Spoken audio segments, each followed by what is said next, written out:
So good morning guys, और आपके crack exam channel में आप सभी का स्वागत है। तो इस वीडियो में 24 मई के इंपॉर्टेंट करंट अफेयर्स को हम कवर करेंगे। तो हमारा पहला प्रश्न है कि अभी किस देश ने ओपन स्काई संधि से अलग होने की घोषणा की है। तो सही उत्तर होगा ऑप्शन ए, अमेरिका ने। तो अभी अमेरिका ने ओपन स्काई ट्रीटी से अलग होने की घोषणा कर दी है।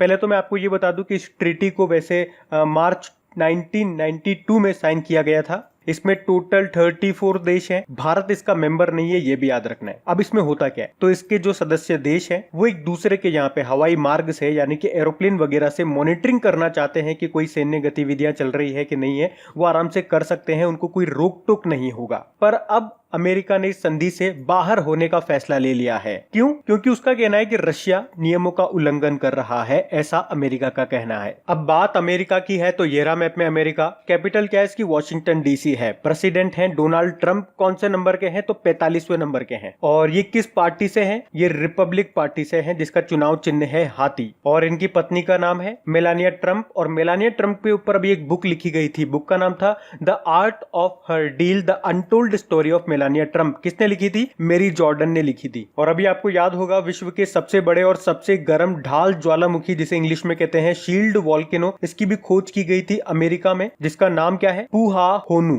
इसके अलावा अभी अमेरिका देश ने चंद्रमा का पहला डिजिटल एकीकृत भूवैज्ञानिक नक्शा यानी कि यूनिफाइड जियोलॉजिकल मैप लॉन्च किया था। अभी यूएसए क्रिकेट टीम के कोच बने थे जे अरुण कुमार। इसके अलावा अभी अमेरिका ने डब्ल्यूएचओ को फंड देने से मना कर दिया है, जबकि चाइना ने $30 मिलियन एक्स्ट्रा देने की घोषणा की है डब्ल्यूएचओ को। अभी आपको याद होगा तरनजीत सिंह संधू अमेरिका में भारतीय राजदूत बने थे, ये नाम भी याद रखना है। उसके अलावा अमेरिका भारत का सबसे बड़ा व्यापारिक भागीदार भी बन गया है। तो ये कुछ पॉइंट्स आपको याद रखने हैं अमेरिका से, जो भी न्यूज में थे। बढ़ते आगे। फिर है मई 2020 तक कौन सा देश व्यक्तिगत सुरक्षा उपकरण यानी कि PPE kit, personal protective equipment kit का अग्रणी निर्माता बन गया है, यानी कि सबसे ज्यादा निर्माण करने वाला, सबसे ज्यादा बनाने वाला। सही उत्तर होगा ऑप्शन बी, चाइना। तो चाइना पीपीई किट का सबसे बड़ा निर्माता है, और ये कहा है हमारे कपड़ा मंत्रालय ने। कपड़ा मंत्रालय, हमारी कपड़ा मंत्री कौन है? स्मृति ईरानी है, जिनके पास एक और मंत्रालय है, महिला व बाल विकास मंत्रालय। और अभी कपड़ा मंत्रालय ने ये घोषणा की है कि भारत पीपीई किट बनाने के मामले में दूसरे स्थान पर है, पहले स्थान पर है चाइना। अब चाइना सबसे ज्यादा निर्माण कर रहा है, तो येरा मैप में चाइना। कैपिटल क्या है? बीजिंग है। और बीजिंग में याद रखना आपके शंघाई कोऑपरेशन ऑर्गेनाइजेशन का हेडक्वार्टर भी है। उसके अलावा एशियन इंफ्रास्ट्रक्चर इन्वेस्टमेंट बैंक का हेडक्वार्टर भी है यहाँ पे। और याद होगा 2022 का जो विंटर ओलंपिक गेम्स होंगे वो कहाँ पे होंगे? यहीं पे होंगे, बीजिंग में। उसके अलावा 19वें एशियन गेम्स जो होंगे आपके 2022 में, वो भी चाइना में होंगे, चाइना के हांगजाओ में होंगे। और तीसरे एशियन यूथ गेम्स जो 2021 में होंगे, ये भी आपके चाइना में होंगे, चाइना के शांटाओ में होंगे। चाइना की करेंसी है रेनमिनबी। प्रेसिडेंट है शी जिनपिंग। इसके अलावा अभी आपको याद होगा चाइना ने सफलतापूर्वक लॉन्ग मार्च 5B रॉकेट को लॉन्च किया था। और अभी चाइना ने अपने पहले मार्स एक्सप्लोरेशन यानी कि मंगल अन्वेषण मिशन का नाम रखा था, जो कि वो 2020 के अंत तक उसे लॉन्च कर देगा। क्या नाम रखा था? तियानवेन-1। भारत और चाइना के बीच की बॉर्डर लाइन को क्या कहते हैं? मैकमोहन लाइन कहते हैं। उसके अलावा आपको याद होगा अंतरराष्ट्रीय पेटेंट फिलिंग में टॉप पे था चाइना, सेकंड नंबर पे था यूएसए।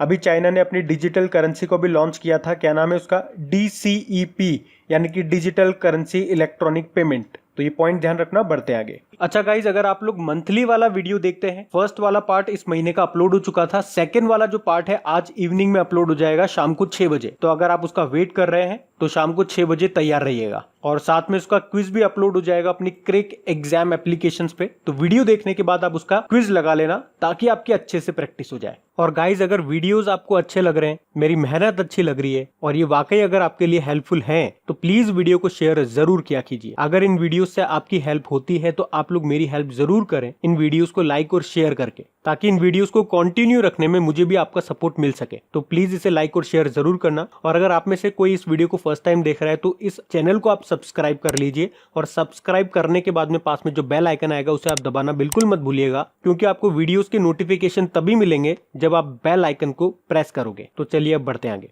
फिर है हाल ही में किस राज्य सरकार ने एवरीबॉडी विल गेट एम्प्लॉयमेंट योजना शुरू करने का निर्णय लिया है? तो सही उत्तर होगा ऑप्शन सी, मध्य प्रदेश सरकार ने। तो अभी मध्य प्रदेश सरकार ने एवरीबॉडी विल गेट एम्प्लॉयमेंट योजना शुरू करने की घोषणा की है। इसका उद्देश्य क्या है? जो राज्य के मजदूर हैं उनको मनरेगा जॉब कार्ड वितरित करना यानी कि डिस्ट्रीब्यूट करना। तो बेसिकली ये योजना प्रवासी मजदूरों को रोजगार देने पर केंद्रित है। अब बात मध्य प्रदेश की है तो ये रहा मैप में मध्य प्रदेश। कैपिटल इसकी क्या है? भोपाल है। याद रखना भारत का पहला ई वेस्ट क्लिनिक आपका यहीं पे खुला था। मुख्यमंत्री हैं शिवराज सिंह चौहान, गवर्नर है लालजी दास टंडन। उसके अलावा आपको याद होगा अभी मध्य प्रदेश सरकार ने FIR आपके द्वार योजना शुरू की थी, चरण पादुका पहल शुरू की थी, संबल योजना शुरू की थी, मुख्यमंत्री जन कल्याण योजना शुरू की थी और अभी हमने देखा था दीदी वाहन सेवा भी शुरू की थी, संबल योजना शुरू की थी और पुलिस कर्मियों को करमवीर पदक देने की भी घोषणा की थी। उसके अलावा देश का पहला और दुनिया का दूसरा इन्फेंट्री म्यूजियम ये भी आपका कहाँ पे खुलेगा? मध्य प्रदेश में, मध्य प्रदेश के इंदौर में। उसके अलावा और कौन कौन सी योजनाएं जो कि अभी करंट अफेयर्स में हमने पढ़ी थी मध्य प्रदेश से रिलेटेड, तो कोविड-19 योद्धा कल्याण योजना, जीवन अमृत योजना, जीवन शक्ति योजना।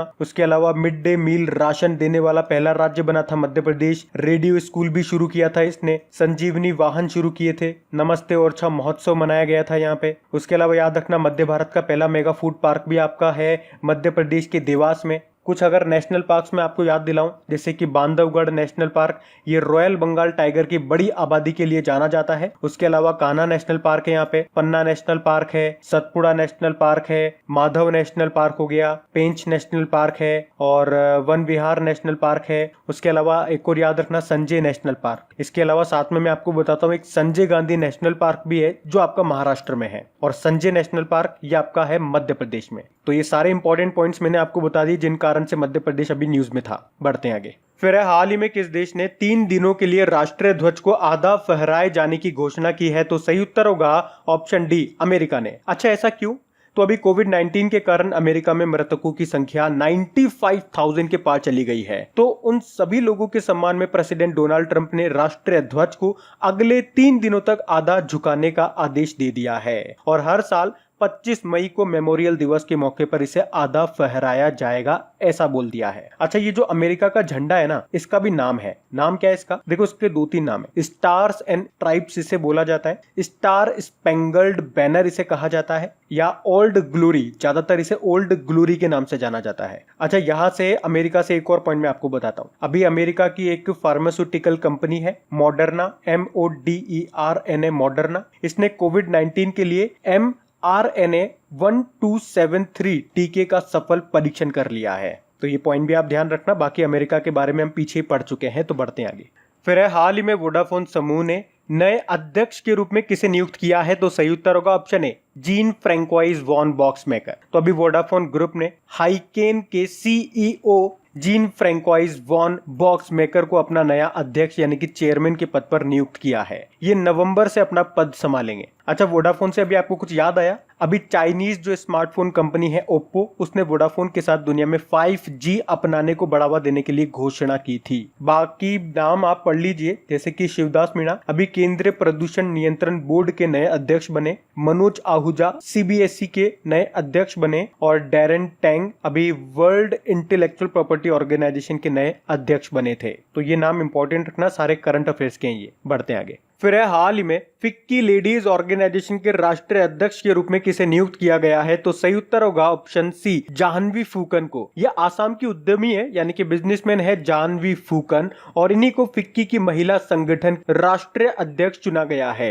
ये इसकी 37वें नंबर की प्रेसिडेंट बनी है। तो इनका नाम आपको याद रखना है, जाह्नवी फूकन। बाकी संगीता रेड्डी आप जानते ही होंगे, अभी कुछ समय पहले ये फिक्की की अध्यक्ष बनी थी। और गोविंद राजुलू चिंतला ये नाबार्ड के अगले अध्यक्ष नियुक्त किए गए हैं। और वी विद्यावती भारतीय पुरातत्व सर्वेक्षण यानी कि आर्कियोलॉजिकल सर्वे ऑफ इंडिया के अध्यक्ष बनी। फिक्की की बात कर लेते हैं। फिक्की मतलब होता है federation of Indian chambers of commerce and industry, जिसका हेडक्वार्टर नई दिल्ली में है और इसकी स्थापना हुई थी 1927 में। अध्यक्ष इसकी बनी गई है कौन? संगीता रेड्डी। बढ़ते आगे। फिर हाल ही में अमेरिकी सीनेट ने किस देश की कंपनियों को स्टॉक एक्सचेंज से हटाने के लिए एक विधेयक पारित किया है? तो सही उत्तर होगा ऑप्शन डी, चाइना। तो अभी अमेरिकी सदन में एक विधेयक पारित हुआ है जिसके मुताबिक चाइनीज कंपनियों को अमेरिकी शेयर बाजारों से हटा दिया जाएगा। ये बाईपार्टीसन विधेयक है, मतलब इसे अमेरिका की दोनों प्रमुख पार्टियों यानी कि रिपब्लिकन पार्टी और डेमोक्रेटिक पार्टी का समर्थन हासिल है। और इस विधेयक के मुताबिक कंपनियों को यह साबित करना होगा कि वे किसी विदेशी सरकार के कंट्रोल में नहीं है। अगर वो ऐसा साबित कर पाती है तो फिर उन्हें नहीं हटाया जाएगा। बाकी चाइना के बारे में हम शुरुआत में ही देख चुके हैं, तो बढ़ते हैं आगे। फिर हाल ही में उत्तर प्रदेश के जेवर में नोएडा अंतरराष्ट्रीय एयरपोर्ट को बनाने के लिए गृह मंत्रालय ने किस देश की कंपनी को स्वीकृति दे दी है? सही उत्तर होगा ऑप्शन है स्विट्जरलैंड। तो अभी गृह मंत्रालय ने ग्रेटर नोएडा के जेवर एयरपोर्ट को विकसित करने के लिए बनाने के लिए स्विट्जरलैंड की एक कंपनी को स्वीकृति दे दी है। तो अब ये कंपनी 29,560 करोड़ रुपए की लागत से इस हवाई अड्डे को डेवलप करेगी। ये हवाई अड्डा 5,000 हेक्टेयर में बनेगा। अब ये कंपनी आपकी स्विट्जरलैंड की है, तो ये रहा मैप में स्विट्जरलैंड। कैपिटल इसकी बर्लिन है, करेंसी है स्विस फ्रैंक और इसके प्रेसिडेंट है सिमोनेटा सोमारुगा। अच्छा, स्विट्जरलैंड से याद रखना, आपके स्विट्जरलैंड के जेनेवा में वर्ल्ड हेल्थ ऑर्गेनाइजेशन का हेडक्वार्टर है। उसी तरह से स्विट्जरलैंड के ज्यूरिख में फीफा का हेडक्वार्टर है। बाकी स्विट्जरलैंड का जो दावोस है, वहां पे अभी कुछ समय पहले वर्ल्ड इकोनॉमिक फोरम की 50वीं मीटिंग हुई थी और उसी मीटिंग में ग्लोबल टैलेंट कॉम्पिटिटिवनेस इंडेक्स जारी किया गया था, जिसमें भारत किस नंबर पे था? 72 नंबर पे था और उसमें टॉप पे था स्विट्जरलैंड। उसके अलावा आपको याद होगा स्विट्जरलैंड में जो आपका मैटरहॉर्न पर्वत, उस पे अभी भारत का जो तिरंगा है वो प्रोजेक्ट किया गया था। स्विट्जरलैंड के एक टेनिस प्लेयर है, नाम है उनका रॉजर फेडरर। अभी इनका नाम भी न्यूज में था क्योंकि इनके सम्मान में एक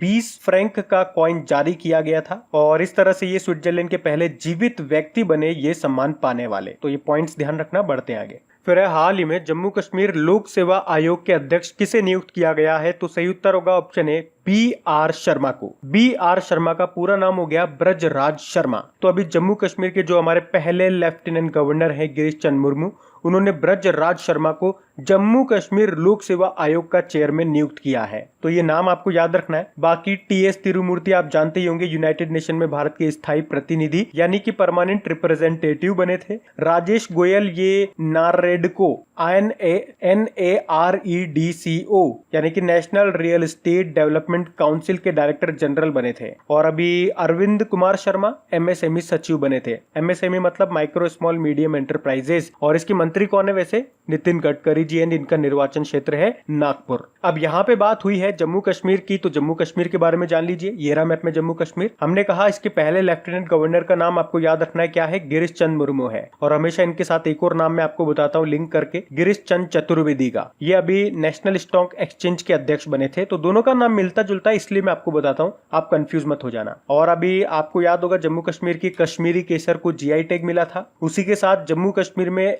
आपकी एक सुरंग है, चेनानी नाशेरी सुरंग। और ये तो ऐसे भी इंपॉर्टेंट है क्योंकि ये भारत की सबसे लंबी रोड सुरंग है, जिसका लंबाई कितना है? 9.2 किलोमीटर। और अभी सुरंग का नाम बदल करके डॉक्टर श्यामा प्रसाद मुखर्जी के नाम पे रखा गया। वैसे डॉक्टर श्यामा प्रसाद मुखर्जी के नाम पे कोलकाता बंदरगाह का नाम भी रखा गया है। और इनके नाम पे अभी एक पुरस्कार भी दिया गया था, किसको? असम के मुख्यमंत्री सर्बानंदा सोनोवाल को। इनके नाम पे एक स्टेडियम भी है जो कि आपकी गोवा में है। जम्मू कश्मीर से और क्या याद रखोगे? अभी कुछ दिन पहले ही हमने पढ़ा था जम्मू कश्मीर ने सुकून कोविड-19 बीट द स्ट्रेस कार्यक्रम भी शुरू किया था। और याद रखना जम्मू कश्मीर बैंक के अभी MD बने थे कौन? जुबैर इकबाल। जम्मू कश्मीर में आपकी सिटी चौक है जिसका नाम बदल करके भारत माता चौक कर दिया गया है। और जम्मू कश्मीर में ही सर्कुलर रोड चौक है जिसका नाम बदल करके अटल चौक कर दिया गया, अटल जी के नाम पे। उसके अलावा एक प्रश्न मैं आपसे पूछता हूँ कई बार, जम्मू कश्मीर हाईकोर्ट में पहली बार किस न्यायाधीश ने भारत के संविधान की शपथ लेकर के कार्यभार संभाला था? तो आज मैं इसका आंसर नहीं बताऊंगा, आज मैं चाहूंगा आप इसका आंसर बताओ क्योंकि ये प्रश्न इंपॉर्टेंट है।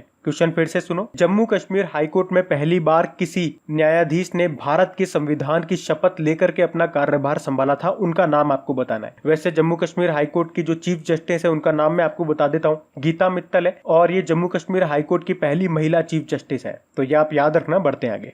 फिर है अंडमान में पाए जाने वाले दुर्लभ पाम के पेड़ों को विलुप्त होने से बचाने के लिए किस राज्य में रोपित किया गया है यानी कि लगाया गया है? तो सही उत्तर होगा ऑप्शन डी, केरल में। तो अभी दक्षिण अंडमान द्वीप के एक दुर्लभ पाम के पेड़ को Jawaharlal Nehru tropical botanical garden and research institute Kerala में रोपित किया गया है। तो इसको विलुप्त होने से रोकने के लिए इस प्रजाति को केरल में लाया गया है और इस दुर्लभ पाम को पिनंगा अंडेमानेंसिस कहा जाता है। ये एक लुप्त प्राय प्रजाति है। ये कद में छोटा होता है और आमतौर पर सदाबहार जंगलों में पाया जाता है। अब ये केरल में लगाया गया है, तो ये रहा मैप में केरल। कैपिटल क्या है? तिरुवनंतपुरम है। मुख्यमंत्री है पिनाराई विजयन, गवर्नर है आरिफ मोहम्मद खान। याद रखना केरल को ही गार्डन ऑफ स्पाइस यानी कि मसालों का बाग कहा जाता है। अच्छा, अगर बात करें कि केरल किन किन कारणों से अभी न्यूज में था, तो केरल ने रैपिड स्क्रीनिंग के लिए तिरंगा नाम से एक वाहन लॉन्च किया था। जियो फेंसिंग एप्लीकेशन का प्रयोग करने वाला ये पहला राज्य बना। उसके अलावा एक दरवाजा वितरण योजना शुरू की इसने। और केरल सरकार ने डिजिटल साक्षरता अभियान मैं भी डिजिटल हूं को शुरू किया था। कोरोना से लड़ने के लिए ब्रेक द चेन अभियान शुरू किया था। उसके अलावा भारत की पहली सुपर फैब लैब स्थापित की गई थी केरल में। और केरल के मुख्यमंत्री ने ड्रग माफिया से निपटने के लिए योद्धाऊ एप्लीकेशन को लॉन्च किया। और आपको याद होगा कोविड-19 के मरीजों के लिए प्लाज्मा थेरेपी का परीक्षण करने वाला पहला राज्य बना था केरल। और कर्मी बोट नाम से एक रोबोट भी इसने तैनात किया। और यहाँ पे एक मंदिर भी है जिसे कहते हैं सबरीमाला मंदिर, केरल में ही है। और एक मीनाक्षी मंदिर भी होता है जो आपके तमिलनाडु में होता है। ये काफी पूछे जाते हैं एग्जाम में। और कल भी हम लोगों ने एक मंदिर के बारे में पढ़ा था, कोणार्क सूर्य मंदिर, जो कि आपके उड़ीसा में है, तो वो भी आप याद रखना। बाकी देश की पहली LNG बस सेवा शुरू की गई थी केरल के कोची में। और अभी वृद्ध व्यक्तियों के लिए मिशन ग्रैंड केयर की घोषणा की थी केरल सरकार ने। यहाँ पे कुछ इंपॉर्टेंट डैम भी हैं, जैसे कि इडुक्की डैम, नेयार डैम, बाणासुर सागर डैम। तो ये सब पॉइंट्स आप ध्यान रखना। बढ़ते आगे। फिर हाल ही में केंद्र सरकार ने कितने वर्षों के लिए प्रधानमंत्री मत्स्य संपदा योजना को मंजूरी दी है? तो सही उत्तर होगा ऑप्शन सी, 5 सालों के लिए। तो मत्स्य पालन से जुड़े हुए लोगों को प्रोत्साहित करने के लिए इस योजना को मंजूरी दी है केंद्र सरकार ने। कितने सालों के लिए? 5 सालों के लिए। तो आपको याद रखना है प्रधानमंत्री मत्स्य संपदा योजना, इसको मंजूरी मिल गई है कितने सालों के लिए? 5 सालों के लिए। बढ़ते आगे। फिर हाल ही में एयरटेल अफ्रीका ने किसके साथ मिलकर कोविड-19 से प्रभावित बच्चों और परिवारों की मदद के लिए समझौता किया है? तो सही उत्तर होगा ऑप्शन सी, यूनिसेफ के साथ। तो अभी यूनिसेफ और एयरटेल अफ्रीका ने कोविड-19 से प्रभावित बच्चों और परिवारों की सहायता करने के लिए आपस में समझौता किया है। तो इस समझौते का उद्देश्य है बच्चों को शिक्षित करना और उनके परिवारों को आर्थिक मदद करना। इसे बेसिकली अफ्रीका के 13 देशों के बच्चों को लाभ मिलेगा जो कोविड-19 महामारी के कारण स्कूल बंद होने से प्रभावित हैं। बाकी एयरटेल अफ्रीका के CEO हैं रघुनाथ मांडव। यूनिसेफ की बात करेंगे तो यूनिसेफ की फुल फॉर्म आपके लिए इंपॉर्टेंट होगी। फुल फॉर्म क्या है? United Nation Children's Fund. ध्यान से सुनना, क्या बोला मैंने? Full form United Nation Children's Fund. इसकी जो पहले फुल फॉर्म थी वो थी United Nation International Children's Emergency Fund. और काफी जगह आपको अभी भी वही पढ़ाया जाएगा, तो अभी आप इसको करेक्ट कर लेना। नई इसकी फुल फॉर्म क्या है? United Nation Children's Fund. Headquarter इसका न्यूयॉर्क में है और इसके अध्यक्ष है हेनरिटा H. फोरे। तो अब बात करेंगे कल की वीडियो में पूछे गए प्रश्न के उत्तर की। तो कल की वीडियो में आपसे पूछा गया था विश्व बैंक समूह की नई मुख्य अर्थशास्त्री के रूप में किसे नियुक्त किया गया? तो सही उत्तर होगा ऑप्शन बी, कार्मेन रेनहार्ट को। आप सभी ने प्रश्न का बिल्कुल सही उत्तर दिया है। और गाइज, अगर वीडियो को लाइक और शेयर करना आप लोग भूल गए हैं तो प्लीज इसे लाइक जरूर कर दीजिएगा और अपने एक दोस्त के साथ, अगर आपका कोई स्टडी ग्रुप है तो वहां पे इसे शेयर जरूर कर दीजिएगा प्लीज। तो गाइज, इन सभी क्वेश्चंस का क्विज बना करके मैंने एप्लीकेशन पे अपलोड कर दिया है। तो अगर आपने वीडियो बिल्कुल ध्यान से देख लिया है तो वहां जाइए और इन सभी क्वेश्चंस का आप प्रैक्टिस लगा लीजिए, ताकि ये सारे क्वेश्चंस आपको अच्छी तरीके से याद हो जाए। और जो नए स्टूडेंट इसे पहली बार देख रहे हैं, आपको बता दूं कि क्विज में अब रैंकिंग फीचर भी ऐड हो चुका है। तो अगर आप कम समय में ज्यादा से ज्यादा क्वेश्चन राइट करते हो तो आपका नाम आपके फोटो के साथ टॉप 10 स्टूडेंट्स में आपको दिखाई देगा। आपको ही नहीं, जितने भी लोग क्विज लगाएंगे उन सबको दिखाई देगा कुछ इस तरीके से, ताकि आपको भी एक अंदर से मोटिवेशन मिल सके कि आपको भी यहां तक पहुंचना है, ताकि सब लोग आपको टॉप 10 में देख सकें। और वैसे भी आप तो आपके इन करंट अफेयर्स का रिवीजन करवाने के लिए मैं इसका ऑडियो भी तैयार कर रहा हूं। तो दिन में 4 से 5 मिनट निकाल करके वो आप ऑडियो सुन लीजिए, ताकि आपका इन करंट अफेयर्स का फिर से रिवीजन हो जाए। क्योंकि आपको पता है चीजों को पढ़ना इंपॉर्टेंट है, लेकिन समय समय पर उनका रिवीजन करना बहुत ज्यादा जरूरी है। रिवीजन नहीं करोगे तो वो सारी चीजें आप भूल जाओगे। तो आप ही के लिए मैं इसका रिवीजन ऑडियो तैयार कर रहा हूँ। तो उस ऑडियो का लिंक मैंने नीचे डिस्क्रिप्शन में दे दिया है, वहां जाकर के आप मुझे फॉलो कर लीजिए। और फॉलो करने के बाद में पास में जो बेल आइकन आएगा आप उसे जरूर दबा लेना, ताकि जब भी मैं ऑडियो अपलोड करूं उसका नोटिफिकेशन आपको मिल सके। और एप्लीकेशन अगर अभी तक आपने डाउनलोड नहीं किए तो उसका लिंक भी आपको नीचे मिल जाएगा। वहीं पे आपको क्विज, वीडियो, PDF सब मिल जाएंगे। तो इस प्रश्न का उत्तर आता है तो कमेंट बॉक्स में जरूर टाइप करिए। चलिए अब मिलते हैं करंट अफेयर्स के रिवीजन वीडियो में। Thank you guys.